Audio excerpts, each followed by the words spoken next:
దేవునికి మహిమ కలుగును గాక. కీర్తన గ్రంథము 125వ కీర్తన. కీర్తన గ్రంథము 125వ కీర్తన చదువుకున్నాం.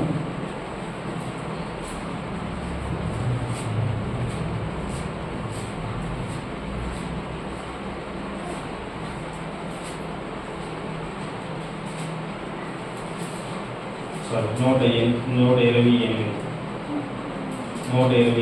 కీర్తన చదువుకున్నాం.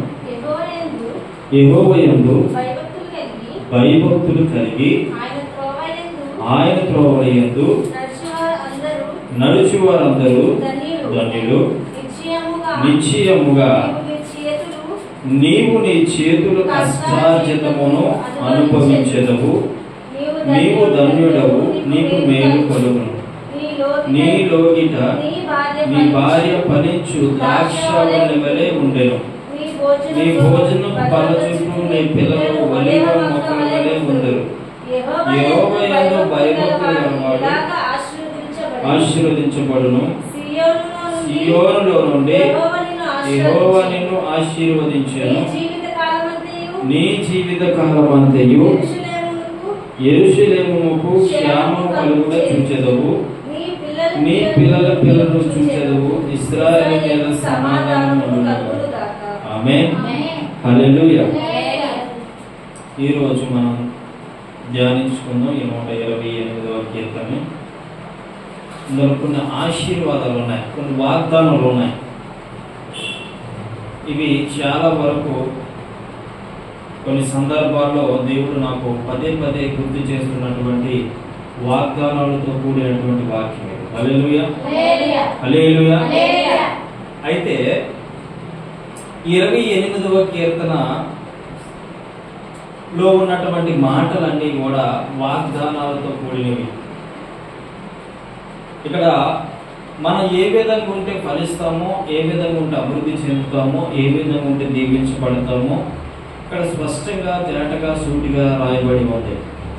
మొట్టమొదటి నుంచి 6 వచనాలు మనం చదువుకున్నట్లయితే ఈ 6 వచనాలు కూడా చాలా చాలా వాగ్దానాలతో కూడింది. వాగ్దానం అంటే మన నూతన సంవత్సరంలో ఇచ్చింది కావచ్చు, లేదంటే ఎవరైనా ఒక ప్రవచనం ద్వారా ఈ వాక్యాన్ని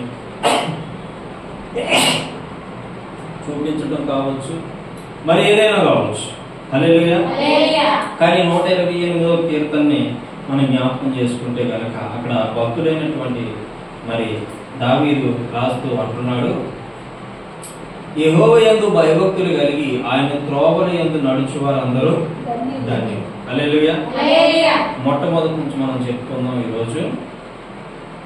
యెహోవాయందు భయభక్తులు కలిగి ఆయన త్రోవల యందు, ఎవరి త్రోవల యందు? ఆయన త్రోవల యందు నడుచువారందరూ ధన్యులు. ఈ లోకంలో ధన్యత కొరకు అనేక మంది చూస్తూ ఉన్నారు. నేను ధన్యుడని చెప్పుకోవాలని చాలా మంది ఆశిస్తూ ఉన్నారు. కానీ ధన్యుడని పిలువబడిన వారు ఎవరంటే దేవుని యందు భయభక్తులు కలిగిన వారు మాత్రమే ధన్యుడు. ఈ లోకంలో మరి సంపాదన కలిగిన వారు ధన్యులు కాదు, అలాగే బిలియనీర్స్ ధన్యులు కాదు, కోట్లాది రూపాయలు సంపాదించుకున్న వారు ధన్యులు కాదు. మరి ఎవరయ్యా ఈ ధన్యుడు అంటే మనం తేటగా చూస్తే ఈ ప్రపంచంలో అందరికన్నా గొప్ప వాళ్ళు ఎవరయ్యా అంటే దేవుని యందు భయభక్తులు కలిగిన వారు. హల్లెలూయా. వారు ధన్యులు. ఆ ధన్యత పొందుకోవాలంటే ఎంత మనకు రాసిపెట్టి ఉండాలనుకుంటున్నారు వినాలి. కొంతమంది అంటారు రాసిపెట్టి ఉండాలండి, ఏదైనా ఒక జాబ్ రావాలంటే రాసిపెట్టి ఉండాలండి, ఒక మంచి ఇంటికి వెళ్ళాలంటే నీవు రాసిపెట్టి ఉండాలండి, లేదంటే ఒక మంచి కుటుంబంలో నువ్వు అడుగు పెట్టాలంటే రాసిపెట్టి ఉండాలండి, ఈ డబ్బు నీ కారులో బంగాళాలో తిరుగుతూ హ్యాపీగా ఏసీలో ఉండాలంటే రాసిపెట్టి ఉండాలంటే అంటే రాసిపెట్టి ఉండడం కాదు. హల్లెలూయా. వారి జీవితాన్ని వారే రాసుకోలేరు, రాసిపెట్టి ఉండడం. కానీ దేవుడు స్పష్టంగా చెప్తున్న మాట ఏంటంటే ఆయన యందు భయభక్తులు కలిగి ఉంటే నిన్ను ఎక్కడ పంపించాలి అక్కడ పంపించగలడు, నిన్ను ఎక్కడ పెట్టాలి అక్కడ పెట్టగలడు, నువ్వు ఏ ఇంటికి వెళ్ళాలో ఆ ఇంటికి వెళ్ళగలుగుతావు, ఏ భర్తను చేసుకోవాలో ఆ భర్తను చేసుకోగలుగుతావు, లేదా ఏ భార్యను చేసుకోవాలో ఆ భార్యను చేసుకోగలుగుతావు, ఏ కుటుంబంలోకి వెళ్ళి అడుగు పెట్టాలో ఆ కుటుంబంలో అడుగు పెడతావు. ఎందుకంటే యెహోవా యందు భయభక్తులు కలిగి ఉండే చాలు. హల్లెలూయా. కొంతమంది భయపడతారు, దేవుడికి భయపడతారు కానీ వీళ్ళు భక్తి ఉండదు. ఆమె కొంతమంది దేవుడికి భయపడతారు కానీ భక్తి ఉండదు. కొంతమందికి భక్తే ఉంటుంది, భయం ఉండదు. విన్నారు నా మాట అర్థం చేసుకోండి. కొంతమందికి భయం ఉంటుంది కానీ భక్తి ఉండదు. దేవుడు అంటే అమ్మో దేవుడు గొప్పవాడు అని చూస్తున్నాడు, అమ్మో ఏ పాపం చేయకూడదు అని చెప్తారు కానీ భక్తి చేయరు, ప్రార్థన చేయరు, బైబిల్ చదవరు, దేవుడు పెట్టిన నిబంధనలు అయిపోరు. కొంతమంది ఏం చేస్తారంటే నేను చాలా భక్తిపడు, నేను చాలా భక్తిపడు అని చెప్పుకుంటారు అంతే. దాని శక్తి ఏంటో తెలియలేని వారుగా ఉన్నారు ఈరోజు. హల్లెలూయా. కాబట్టి దేవుడు ఇక్కడ రాయించిన మాటలు ఏంటంటే భయము ఉండాలి, భక్తి ఉండాలి. ఇప్పుడు ఫస్ట్ భయం కోసం మనం చెప్పుకుంటే ఏమంటారు?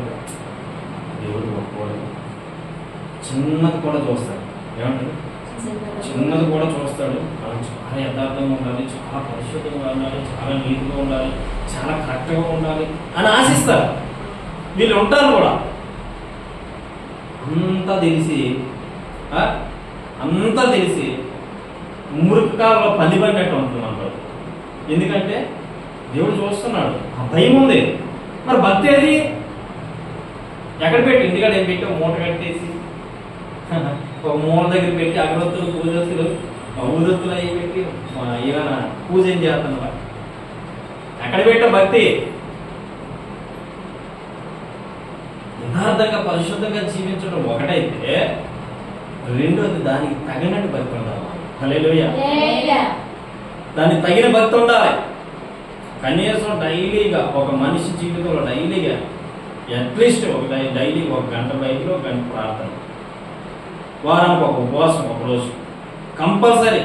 ఇలా జీవిస్తూ యథార్థంగా పరిశుద్ధంగా నీతిగా నడుచుకుంటూ పోతే నీకు కావాల్సింది పొందుకుంటావు, నువ్వు అనుకున్నది జరుగుతుంది, నీకు కావాల్సింది ఇస్తాడు. కొంతమందికి దేవుడు మాట్లాడతాడు, ప్రత్యక్షమవుతాడు, నీ అక్కత అవసరతలు తీరుస్తాడు, నీ ఆత్మీయ జీవితం వర్ధిల్లుతూ ఉంటుంది, నువ్వు ఫలిస్తూ ఉంటావు, అభివృద్ధి చెందుతూ ఉంటావు, ఆశీర్వదించబడుతూ ఉంటావు. మరి కొంతమంది ఎందుకు ఆశీర్వదించబడలేదు అయ్యి అంటే ఈ రెంట్లో ఏదో ఒకటి ఉంటావు. భయం ఉంటే భక్తి ఉండదు, భక్తి ఉంటే భయం ఉంటుంది. ఆమె హల్లెలూయా. అంటే భయం ఉంటే భక్తి ఉండదు, భక్తి ఉంటే భయం ఉండదు. అందువలనే త్రోవ తప్పిపోతా ఉన్నారు. త్రోవ పైకి లేకపోతే త్రోవ తప్పిపోతూ ఉన్నారు. గొర్రెల మందను తోలుకొని వెళ్తున్నాం. గొర్రెల మందని తోలుకుంటున్న యజమానుడు ముందుండే దాన్ని నడిపిస్తూ ఉంటాడు. గొర్రెల మంద ఆ యజమానుడు ఇలాగే తిరగెళ్ళిపోతాడు. కాదు నేను కాసేపు ఇక్కడ మేసొస్తాను అని చెప్తే దగ్గరే ఏమైపోతుంది? తప్పకపోతే మొన్న మా ఊర్లో ఒక గేదె పిల్ల తప్పిపోయింది. అంటే మా ఊరి సైడ్ గేదెలు ఆవులైపోయింది. అమ్మ అమ్మ అమ్మ అని అరుస్తుంది. అది అరుస్తుంటే ఎవడు పట్టించుకుంటాడు? చుట్టుపక్కల ఎప్పుడూ లేడు. అక్కడ నేను మా పిల్లలు కూర్చున్నాం ఆ గ్రౌండ్లో. కూర్చొని అమ్మ అమ్మ అమ్మ అమ్మ అమ్మ అని అరుస్తుంది. ఇంచుమించు దాదాపు 3-4 గంటలు అరుస్తూనే ఉంది. ఆ గేదెతో వెళ్ళలేదు, మేసుకోని ఉండిపోయింది అన్నమాట. అరుస్తూ తర్వాత ఎక్కడో కేకన పడింది. అప్పుడు ఆ వాండర్ వచ్చి దానికి కన్నేసి చూసుకొని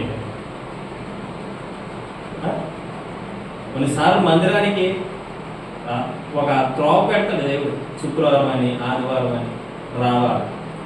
రాకపోతే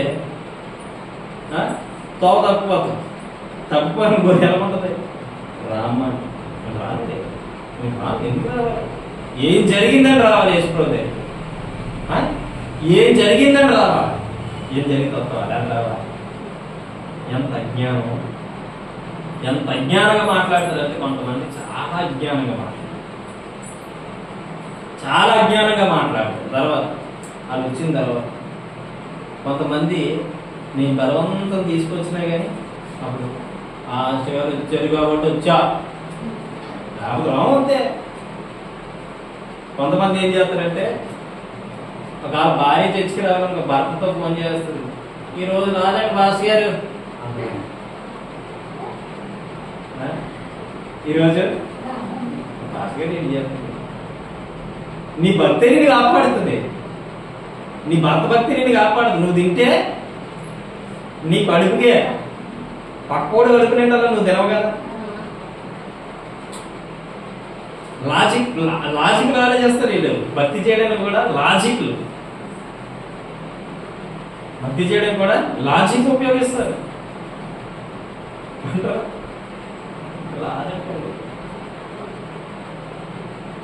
అప్పుడు పాస్టర్ ఏం చేయాలి? రాదా నారాయణుడైతే ఇంటికి వెళ్ళి తినక బండి వేసుకొని వెళ్ళి రాయికు దగ్గరుండి స్నానం చేయించి తీసుకున్నాను. నీ విశ్వాసంగా ఉన్నప్పుడు ఎవరైనా ప్రార్థన మానితే వాళ్ళ ఇంటి దగ్గరికి వెళ్ళి గుమ్మం దగ్గర కూర్చొని, ఇక నేను గుమ్మం దగ్గర కూర్చున్నాను, అర్జెంటుగా 5 నిమిషాల్లో స్నానం చేసి రావాలి బయట అదండి. మీరు అదండి నేను వస్తాను అంటే నన్ను నడిపిస్తున్నావు నువ్వు. ఒక నిబంధన పెట్టాడు కదా దేవుడు, దాన్ని ఎందుకు మీరుతున్నావు? నువ్వు టైం ప్రకారం వెళ్ళాలి, టైం ప్రకారం రావాలి. రైల్వే స్టేషన్కి వెళ్ళాలంటే టైం పెట్టుకుంటావు, బస్ స్టాండ్కి వెళ్ళాలంటే ఒక టైం పెట్టుకుంటావు,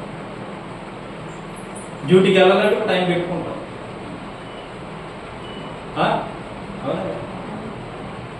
ప్రతి దానికి ఒక టైం పెట్టుకుంటాం. మరి మందిరానికి వచ్చినప్పుడు ఎందుకు టైం పెట్టుకోవాలి?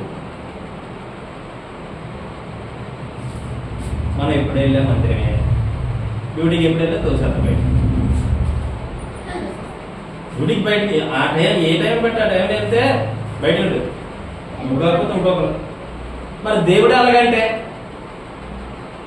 అని అంట కాబట్టి మన యొక్క జీవితం అలాగా సాగిపోతుంది, ఆగిపోకుండా సాగిపోకుండా. మరి దేవుడు అన్నాడు అనుకోండి ఒకసారి, నీ జీవితం ఏమవుతుంది? దేవుడే వదిలితే ఏమవుతుంది? బ్రతుకు సాకులు, మందిరానికి రావడానికి సాకులు, భక్తి చేయడానికి సాకులు, మన ఇష్టానుసారం సాకులు చెప్తారు. భయం లేని బ్రతుకులు, భక్తి లేని బ్రతుకులు. జీవితంలో చాలా మంది నాకు ఫోన్ చేస్తూ అంటారు, నా పరిస్థితి చాలా దారుణంగా ఉందన్న. ఏదో ఒకటి తక్కువైతే కదా దారుణం ఉంటుంది. భయము దేవుడు అంటే భయము. కానీ అమ్మా ప్రార్థన చేసామంటే చేయలేదండి, ఏ అమ్మ చేయలేదు అంటే అలోని ప్రెజర్స్ ఎక్కువ, నిద్రపోతాడు 11 గంటల ఎక్కువ. మరి అప్పుడైనా చెయ్యాలి కదమ్మా అని అనుకో. ఇంకా మైండ్ సెట్ అన్ని సమస్యలు ఉన్నప్పుడు లాగట్లేదండి ప్రార్థన చేస్తాం. అదే చింతించి నువ్వు కొరసైపోతావు తెలుసా. విచారం ఏం చేస్తుంది? మనిషిని కొంగ తీసేస్తుంది. విచారం ఏం చేస్తుంది? మనిషిని 1000 రూపాయలున్నా ఇలాగే ఉండాలి, రూపాయలు లేకుండా ఇలాగే ఉండాలి.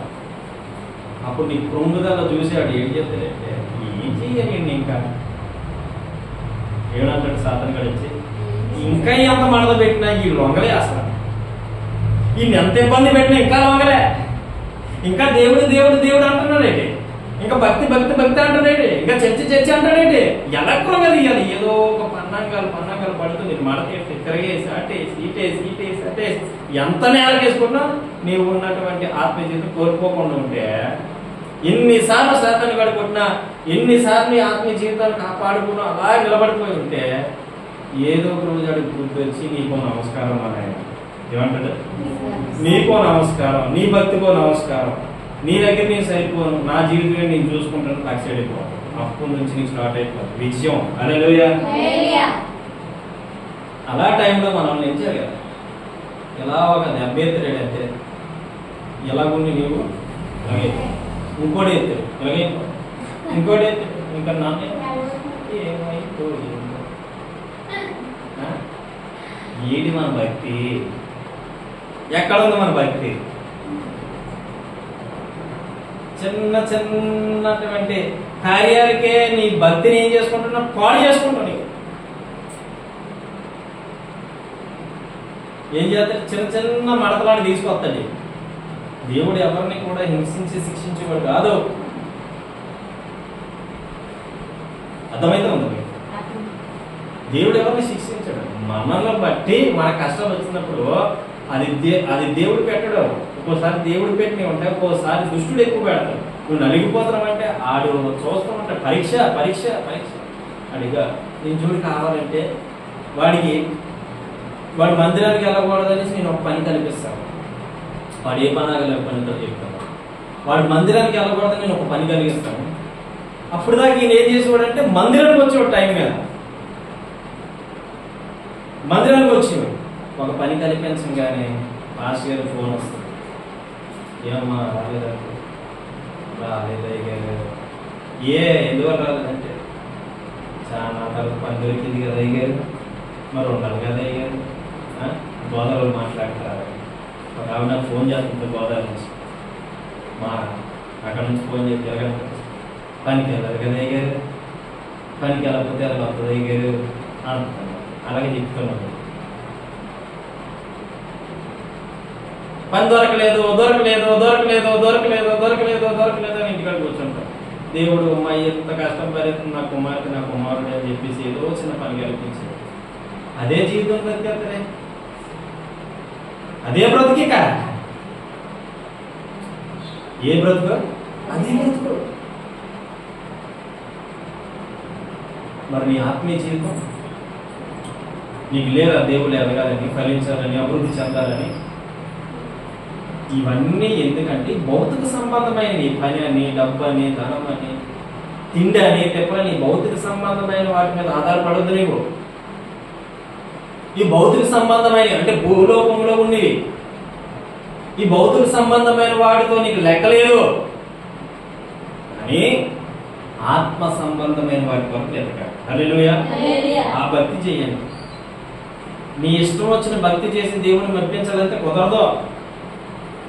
నీ ఇష్టానుసారం భక్తి చేసి దేవుని మెప్పిస్తాను గణపరుస్తానంటే కుదరదు. ఒక నిబంధన నీకు పెట్టాడు, ఒక ఆధారం నీకు పెట్టాడు, ఒక టైమింగ్ నీకు పెట్టాడు, ఒక సమయం, ఒక గడియ నీకు పెట్టాడు. అలాంటప్పుడు నువ్వేం చేయాలంటే ఏ విధంగా నువ్వు వస్తే దీవించబడతావు ఆ విధంగా. ఆమేన్. హల్లెలూయా. హల్లెలూయా. కొన్ని ప్రోగ్రామ్స్కి వెళ్ళండి. కొన్ని ప్రోగ్రామ్స్ అంటే కొన్ని కంపెనీలోకి మనం అడుగు పెడుతూ ఉన్నప్పుడు దానికి ఒక మెయింటెనెన్స్ అవసరం. ఒక ఫార్మా కంపెనీ ఉంది.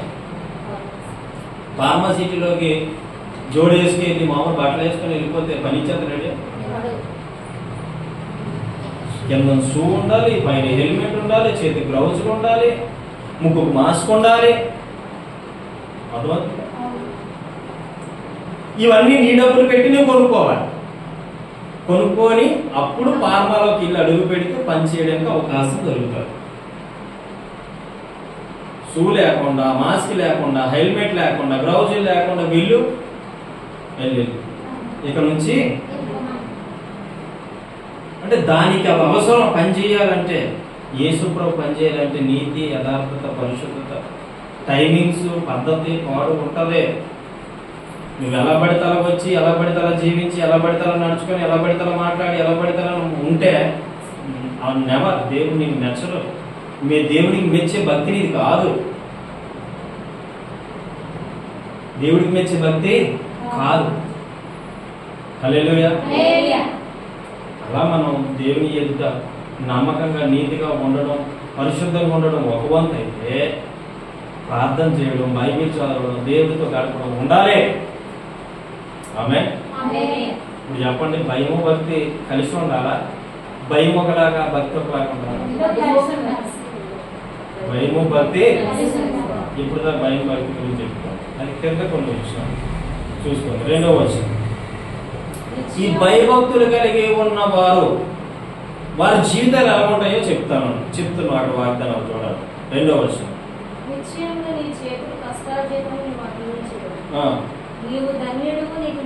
చూడండి ఇక్కడ మాట.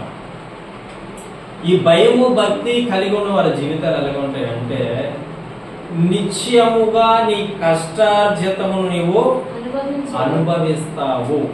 చెప్పండి. నిశ్చయముగా నీ కష్టార్జితమును నీవు అనుభవిస్తావు.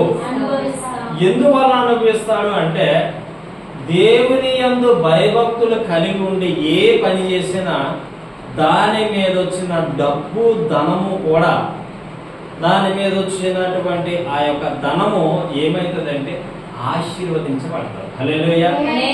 ఆశీర్వదించబడతాడు. నువ్వు 10,000 తెచ్చుకో లేదా 5,000 తెచ్చుకో నెలకి, దాన్ని దొంగల పాలు చేయడం కానీ, దుష్టుల పాలు చేయడం కానీ, మోసపోయేటువంటి విధంగా కానీ ఉండదు ధనం. హల్లెలూయా. కొంతమంది ధనం సంపాదిస్తారు, డబ్బు కూడబెడతారు, కూడబెట్టి తిన్నగా వడ్డీకి వెళ్ళి ఎక్కడికి ఇస్తారో తెలుసా? ఫస్ట్ వైన్ షాప్కి ఇస్తారు. ఎక్కడికి? అదో పెద్ద మెడికల్ షాప్. ఫస్ట్ వైన్ షాప్కి. నేను బండి రిపోర్ట్ చేయించడానికి వెళ్తే ఆ అబ్బాయికి ఈ చెయ్యి ఇలా కోసుకుపోయింది, దాని నుంచి బ్లీడింగ్ వస్తుంది, రక్తం వస్తుంది. వస్తూ ఉంటే ఆ అబ్బాయి అంటున్నాడు, పని చేస్తూ అబ్బాయి అంటున్నాడు, సాయంత్రం మందేసి అని ఏమన్నాడు? చిన్న రక్తం వస్తుంది, ఆ రక్తాన్ని చూసి అంటున్నాడు సాయంత్రం మందేసి అని అంటాడు. నేను అన్నాను, మందేస్తే ఏమొస్తుంది అన్నాను. మందేసి ఏమొస్తుంది అంటే నీకు తగ్గుతుంది. అంటే చిన్నదానికి క్వార్టర్ మందు అవసరమా?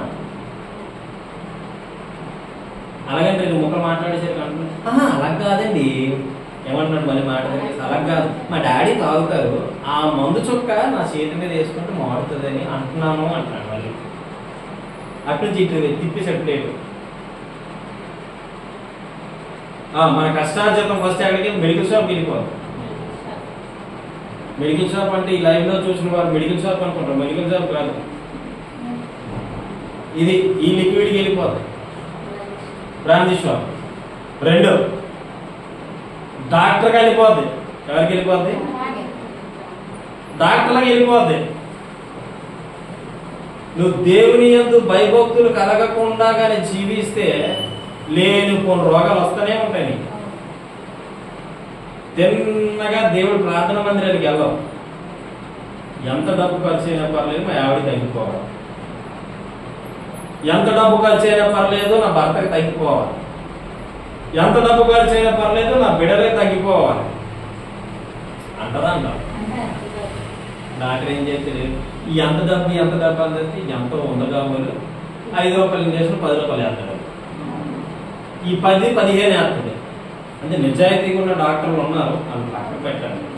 లేదా అబద్ధంలో ముసుగులో జీవిస్తున్నారు, డాక్టర్ని ముసుగులో జీవిస్తున్నారు కొన్ని వేల లక్షల కోట్లాది ఉన్నారు.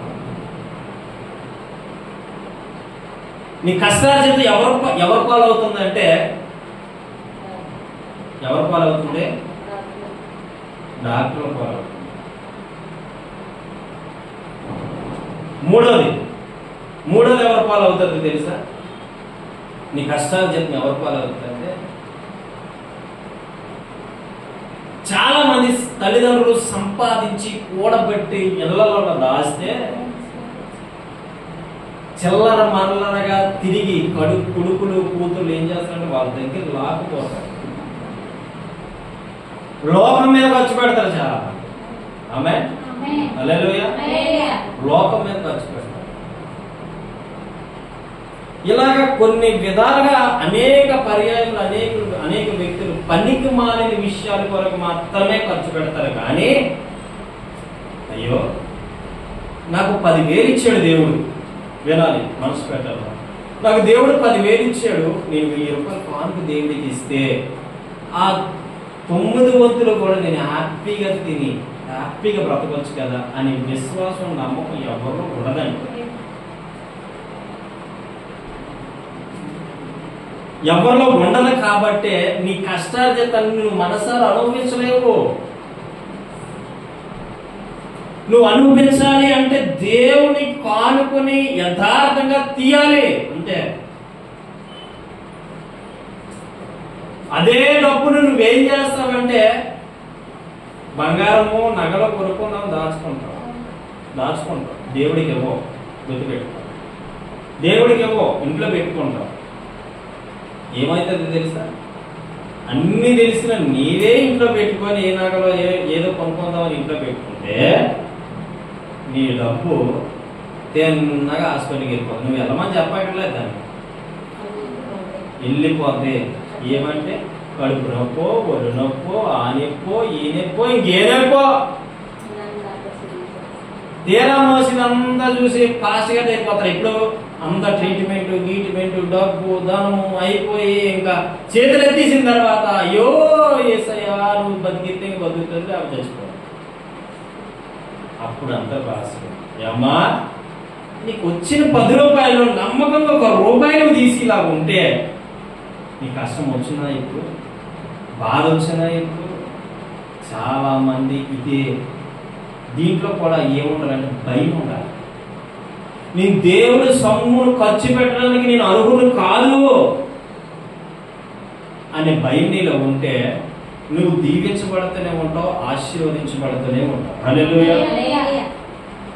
అప్పుడు ఆ వాగ్దానం ఎప్పుడు నెరవేరుతుందంటే నువ్వు దేవుడికి ఇచ్చి భయముతో దేవుడు నన్ను చూస్తున్నాడు, ప్రతి రూపాయి లెక్కను దేవుడు చూస్తున్నాడు, నేను దేవుడి సొమ్ము దేవుడికి ఇవ్వాలనేటువంటి ఆ భయము భక్తి నీలో ఉంటే నిశ్చయముగా నీ చేసిన కష్టార్జితం ఏం చేస్తావంటే అనుభవిస్తావు. కొంతమంది రెక్కల ముక్కలు చేసుకొని చెమటూర్చి ఎంత కష్టపడినా రూపాయి కనపడదండి. నాకు చాలా మంది నాకు ఫోన్ చేసి చెప్తూ ఉంటారు, రూపాయి ఇంట్లో లేదు బ్రదర్ అంటారు.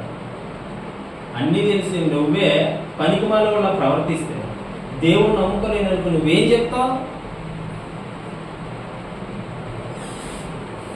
దేవుడు నమ్ముకున్న వాళ్ళకి నువ్వేం చెప్పగలుగుతావు? అంటే లోకంలో ఎలాగుందంటే పరిస్థితి, సంపాదించుకుంటున్నాను, పోగు పెట్టుకుంటున్నాను, నాకు పర్వాలేదులే, నేను హ్యాపీగా ఉన్నానులే, నేను సుఖంగా ఉన్నానులే, నేను బంగారం కొనుక్కుంటున్నాను, నాకు డబ్బు ఉంది, నాకు బలం ఉంది, అంతా బాగుంది, దేవుడి కృపను బట్టి హ్యాపీగా జీవిస్తున్నాను.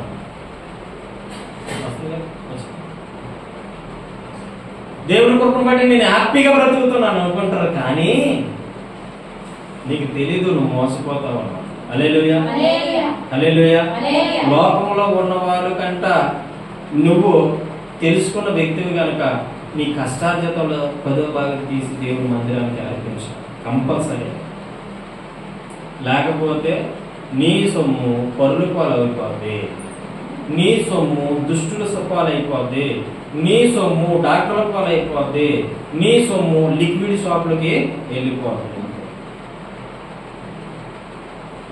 కాబట్టి కష్టార్జితాన్ని ఎప్పుడు కూడా అనుభవించాలంటే ఏం చేయాలి? దేవునికి ఇవ్వాల్సింది దేవునికి. తర్వాత మూడవ వచనం, నీ యోగిత నీ భార్య ఫలించు ద్రాక్షవలె ఉండు, నీ భోజనపు బల్ల చుట్టూ నీ పిల్లలు ఒలేవ మొక్క వలె ఉండు. హల్లెలూయా.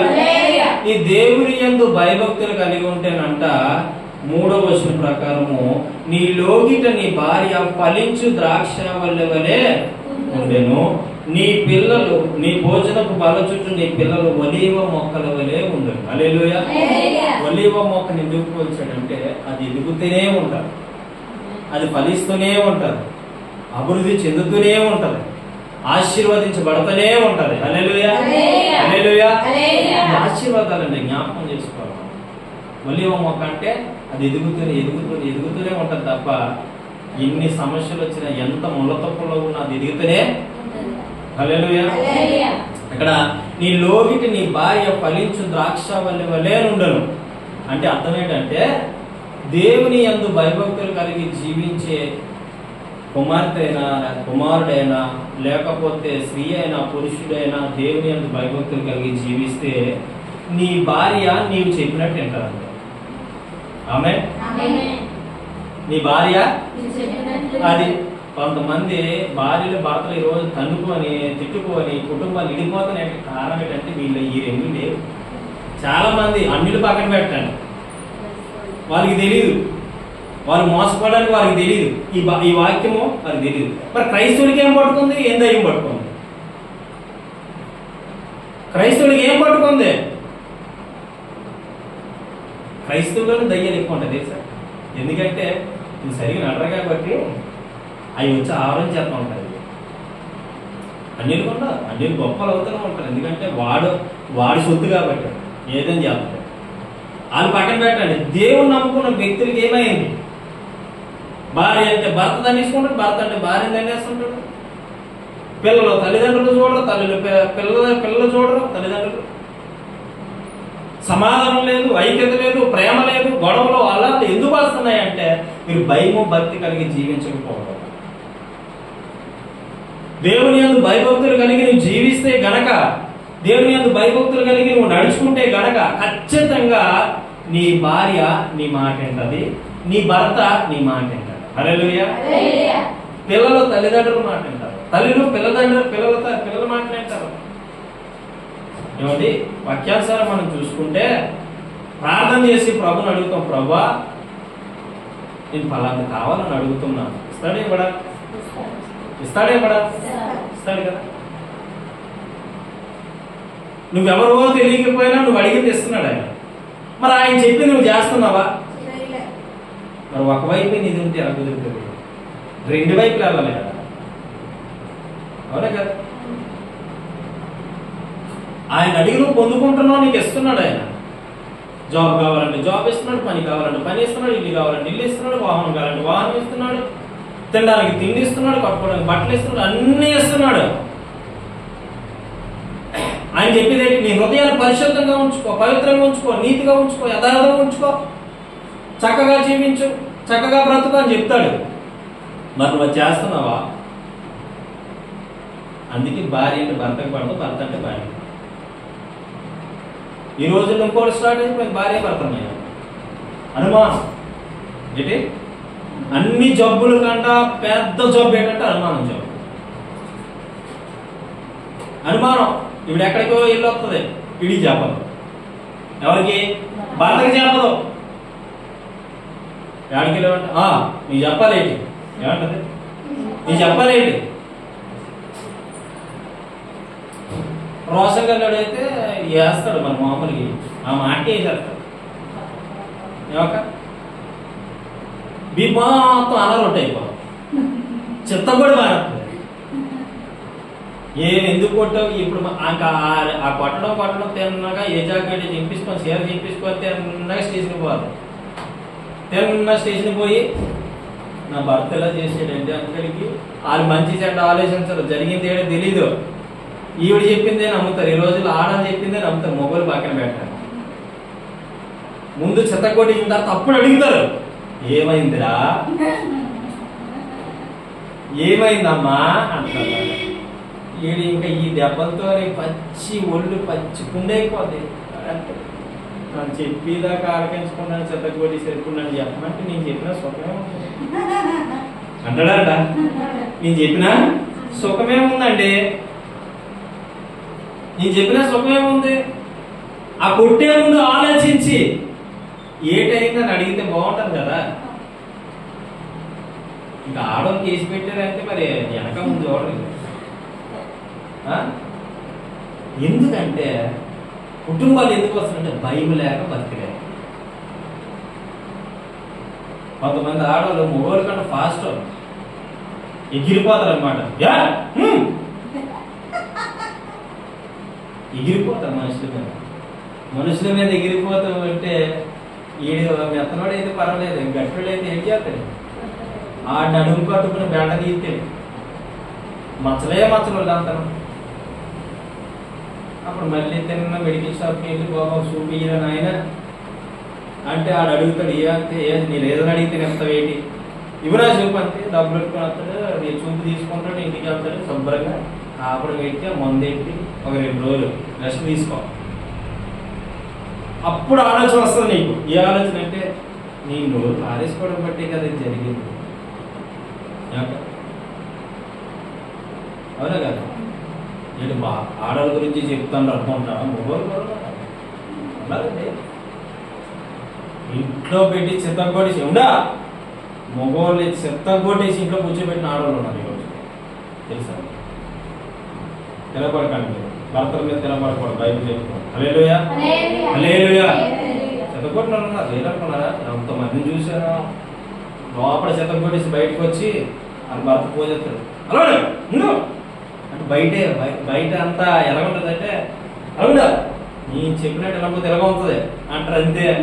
లోపల మాత్రం సోపడు గుమ్మేస్తుంది. లోపల మాత్రం ఓ ఇష్టానుసారం గుమ్మేస్తుంది. వీడు వచ్చి అలాగుండవు అంటే అంతే పోదు అంతా బయట మళ్ళీ పేరిపోద్దిగా.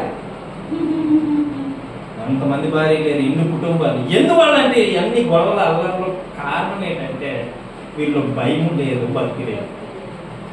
ఆమె కొంతమంది భర్తలు లిక్విడ్ వేసి వస్తూ ఉంటే ఏ మాట అంటారో తెలియదు. ఏ మాట అంటారో. మా ఇంటి ఎదురు ఒక అతను ఉన్నాడు. ఎంత మంచోడంటే పనికి వెళ్తాడండి, మంచి పనికి వెళ్తాడు. ఒక 15 రోజులకు ఒకసారి ఇంటికి వస్తాడు. విన్నాను, 15 రోజులకు ఒకసారి వచ్చి ఆ 15 రోజుల డబ్బులు జోబులు పెట్టుకుంటాడు, ఒక వాటర్ వేసుకుంటాడు, వస్తాడు. ఇంకా వినాలి కనుక బాబు ఎక్కడా వినలేనటువంటి బూతులు వస్తాయి కనుక. కొన్నిసార్లు అయితే నేను ప్రెసిడెంట్ దగ్గర కూడా ఈడ్చుకెళ్ళాను. ఆయనే కాదండి, వాళ్ళ భార్యనే కాదు, రోడ్డు మీద పోతున్న ప్రతి ఒక్కరిని తిడుతున్నాడు అని చెప్పేసి ఆయన్ని ప్రెసిడెంట్ దగ్గర కూడా తీసుకెళ్లి పెట్టిన రోజులు ఉన్నాయి. అందరినీ తిడితే బాగుంటుంది ఏంటంటే, నీ భార్య అయితే పడుతుంది, నీ కుమార్తె అయితే పడుతుంది, పక్కన పడుతుంది. ఆడి తిడుతూ ఉంటే వాళ్ళ భార్య ఎక్కడ గుడవుతుందని చెప్పేసి 3-4 ఇల్లు దాగుంటుంది. 3-4 ఇల్లు దాగుంటుంది. ఆడి పట్టిరిగిపోయిన తర్వాత మెల్లిగా వస్తుంది. వచ్చి ఇలా జరిగిందమ్మా అంటే తాగేసినోడితో మీకు ఎందుకులే అంటారు. మళ్ళీ ఉదయాన్ని లేచి రాజ్యాలకు వెళ్ళిపోతాడు పనికి. నైట్ వెళ్తాడు సుప్రభాతాలు. అంత దరిద్రమైన మాటలు ప్రపంచంలో ఎక్కడ వినుండరు. చెవులను రక్తాలు గారేస్తారు. ఇంకా అక్కడ శాంతి ఏముంటుంది, సమాధానం ఏముంటుంది. నేను ఎవరి గురించి మాట్లాడుతున్నా, ఓన్లీ క్రైస్తవుల కోసం మాట్లాడుతున్నా. క్రైస్తవులు లేరు ఎలాంటి వాళ్ళు. వచ్చినప్పుడు 2 సిస్టర్స్ నా బండి ఎక్కారు. వాళ్ళు అంటున్నారు గుడికి వెళ్ళి వస్తున్నారు. సార్ మీరు ఎక్కడ దాకా వెళ్తారో అన్నారు. అమ్మ నేను ఎంబీపీ వెళ్తాను, సబ్బవరం అవతల లేగాల తిరిగి దగ్గర నాకు పెట్టారు. సబ్బవరం వెళ్తాను సార్, నేను ఎంబీపీ వెళ్తానమ్మా. సింహాచలం మీద వెళ్తారా అన్నారు. వాళ్ళు అప్పటికి ఏదో గుడికి వెళ్ళి వస్తున్నారు. అక్కడ పక్కన ఏదో గుడి ఉంది, వెళ్తున్నారు, వస్తున్నారు. వచ్చిన తర్వాత నాకు కొబ్బరి బొండం తాగాను. ఒక కొబ్బరి బొండం తాగితే దానికి డబ్బులు వాళ్ళే ఇచ్చారు. వాళ్ళే ఇస్తే నేను అన్నాను, నా డబ్బులు మీరెందుకు ఇచ్చారు అన్నాను. సార్ మమ్మల్ని అక్కడ దాకా డ్రాప్ చేశారు సింహాచలం దాకా, బస్సులు రావాలంటే చాలా లేట్ అవుతుంది అన్నాను. సరే ఎక్కడమ్మా ఇద్దరిని ఎక్కించాను. ఎక్కించిన తర్వాత నా గురించి మాట్లాడుతున్నారు. ఏం చేస్తారు సార్, ఏంటి అని అడిగితే అప్పుడు వాళ్ళు ఒక మాట అనడం జరిగిందంట. ప్రసాదం తెచ్చే వాళ్ళు ఇవ్వమ్మా అతనికి అన్నాడు. దీని తర్వాత బొట్టు పెట్టు అన్నాడు. అప్పుడు నేను అన్నానమ్మా నేను పాస్టర్ గారు అంటే సారీ నాకు తెలియదండి, ఏమనుకోవద్దండి పాస్టర్ గారు. చాలా బాగా మాట్లాడారు, కాస్త సువార్త కూడా చెప్పడం జరిగింది. వాళ్ళు అంటున్నారు మాకు దేవుడు అంటే చాలా ఇష్టము, నమ్మకము. నేను ఎంటర్ ఎగ్జామ్ 4 సార్లు ఫెయిల్ అయ్యాను, కానీ 5వ సారి ప్రార్థన చేసుకుని వెళ్ళిన తర్వాత పాస్ అయిపోయాను. ఆమేన్, హల్లెలూయా. చాలా చాలా బాగా మాట్లాడాడు. మీకు ఏ గుడి దగ్గర దిప్పమంటారా అమ్మ నేను అడిగాను. నేను సింహాచలం గుడి దగ్గర దిగుతాను అన్నాడు. దిగియండి, అదే రూట్లో వస్తున్నాను, ఆ రోడ్డు మీద దిగిస్తే వచ్చేస్తాను. హల్లెలూయా. వాళ్ళు ఏమంటారు తెలియక బొట్టు పెట్టి ప్రసాదం ఇచ్చి అంటున్నారు. నేను అన్నాను నేను పాస్ గారు నాన్న తింటాను ఈ ఏది చెప్పాలి, నేను పాస్ గారు నాన్న సారీ అండి అన్నాను. అన్నిటికీ వాళ్ళ భక్తి అంటే ఏంటో తెలుసు. ఎక్కడి నుంచి వచ్చారో తెలుసా? ఆ గుడి కోసం తాడేపల్లి గుడి నుంచి వచ్చారు. ఎక్కడి నుంచి వచ్చారు? ఎక్కడ తాడేపల్లి గూడెము, ఎక్కడ ఖమ్మం. ఒక నుంచి ఖమ్మం నుంచి వచ్చారు, ఒక తాడేపల్లి గూడెం నుంచి వచ్చారు. రాజమండ్రి అవతల ఏలూరుకి దగ్గరలో. గుడికి వచ్చారు. ఇద్దరు లేడీస్, భర్తలు కూడా లేరు, పిల్లలు కూడా లేరు. చూడండి వాళ్ళకి ఎంత నమ్మకం, ఎంత విశ్వాసం వాళ్ళ దేవుడి మీద. మరి నీకు నాకు ఎందుకు లేదంటే ఇదే క్రైస్తవులు ఉన్నటువంటి ముడనష్టపు వాతావరణం. క్రైస్తవులు చాలా చాలా వరకు ఎందుకు తొలగిపోతున్నారంటే దేవుడు అంటే నమ్మకం లేదు, చాలా భయం లేదు, భక్తి లేదు, అందుకే తప్పిపోతున్నారు. ఎక్కడో ఉన్నోళ్ళు ఇక్కడికి వచ్చారు అంటే ఎంత వాళ్ళు ఉన్న భక్తి చూడండి, నిజంగా వాళ్ళు ఉన్నట్టు ఆ విశ్వాసం చూడండి.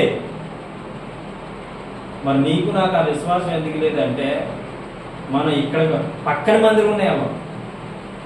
పక్కన మందిరం ఉన్నా వెళ్ళం. ఏంటో మన భక్తులు మనకు అర్థం కాదు. హల్లెలూయా, హల్లెలూయా.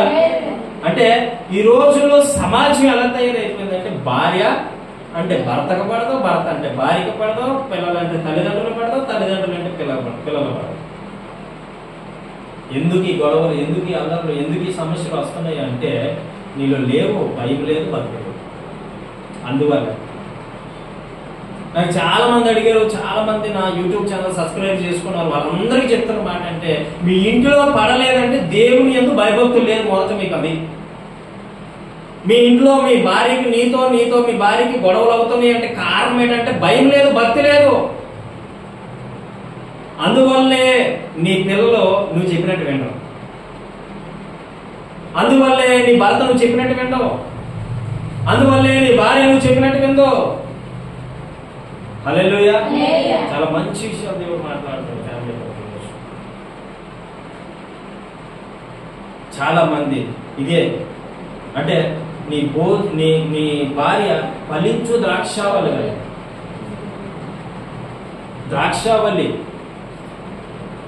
ద్రాక్షావల్లి వల్లే ఉంటదట, ఫలిస్తుందట, అభివృద్ధి చెందుతారట. నీ భార్యను చూడగానే నువ్వు ఏమంటదంటే నాకు దేవుడు ఇచ్చిన గిఫ్ట్.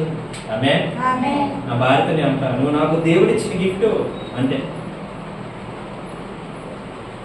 నువ్వు నాకు దేవుడు ఇచ్చిన గిఫ్ట్. ఎంత ప్రేమిస్తా మాట అంటారు. ఆమె భయం భక్తి ఉండాలండి. భార్య అంటే భర్తకి ప్రేమ ఉండాలి, భర్త అంటే భార్యకి ప్రేమ ఉండాలి, భయభక్తులు కలిగి జీవించడం అంటారు. హల్లెలూయా.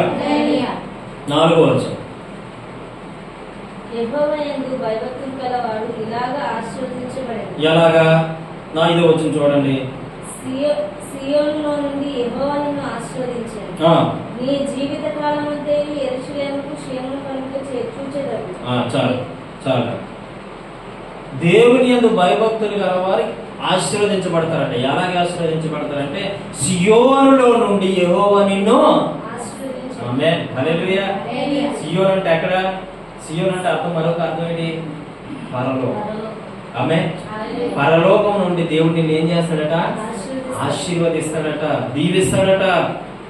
నీ జీవిత కాలం అది ఎటువంటి దీవెన ఉంటదంటే నీ జీవిత కాలం అంతయు యెరూషలేము క్షేమం కలుగుట చూచెదవు, నీ పిల్లలు నువ్వు చూచెదవు, ఇశ్రాయేలు మీద సమాధానం ఉంటుంది.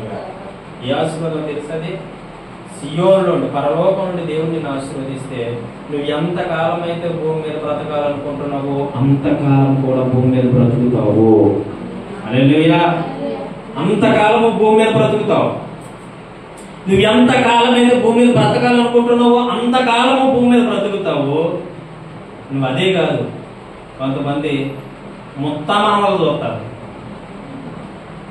ఇప్పుడు నా కొడుకు ఉన్నారు, నా కూతురు ఉంది, వాళ్ళు కూతురు పడతారు, ఇంకో కూతురు పడతారు, 3-4 తరాలు చూసేస్తారు కొంతమంది. ఇది దీవెన, దేవుడి దీవెన. హల్లెలూయా. దీవెన నిజంగా అలా జీవిస్తామండి. హల్లెలూయా. వాగ్దానాలతో కూడిన వాక్యం ఈరోజు దేవుడి మీద మాట్లాడతాం.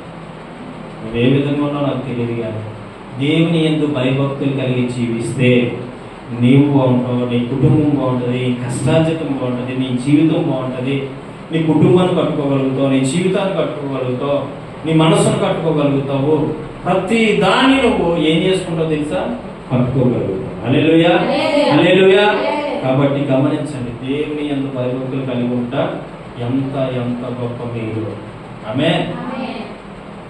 దేవుని యందు భయభక్తులు కలిగి జీవించాలని మన మనసారా కోరుకుంటూ నేను నా మాటలో తెలియజేస్తూ ముగిస్తూ ఉన్నా. దేవుని ముందు అందరూ దీవించును గాక. ఈ వాక్యం మీ హృదయంలో పడి ఫలించును గాక. ప్రార్థన చేసుకుందాం. ప్రార్థన చేసుకుందాం. కళ్ళు మూసుకుందాం.